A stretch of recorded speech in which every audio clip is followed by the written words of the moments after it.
بسم الله الرحمن الرحيم ويسألونك عن المحيض قل هو أذى فاعتزلوا النساء في المحيض ولا تقربوهن حتى يطهرن فإذا تطهرن فأتوهن من حيث أمركم الله إن الله يحب التوابين ويحب المتطهرين نساؤكم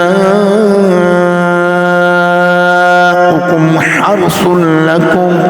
فأتوا حرثكم أنى شئتم وقدموا لأنفسكم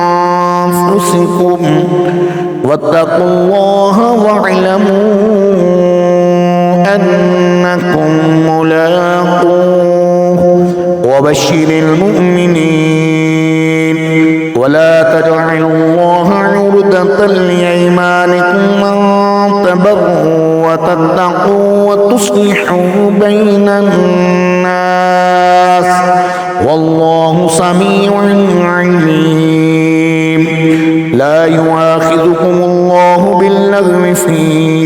أيمانكم ولكن يؤاخذكم بما كسبت قلوبكم والله غفور حليم للذين يؤلون من نسائهم تربص 4 أشهر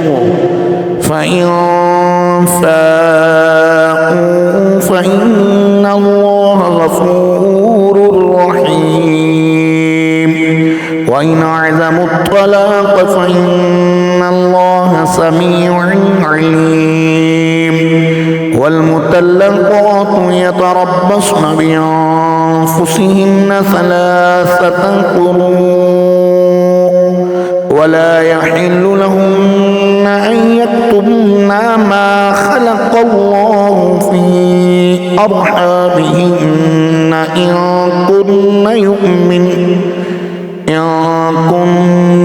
يؤمن بالله واليوم الآخر وبعولتهن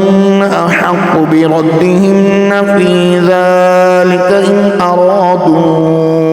إصلاحا ولهن مثل الذي عليهن بالمعروف وللرجال عليهن درجة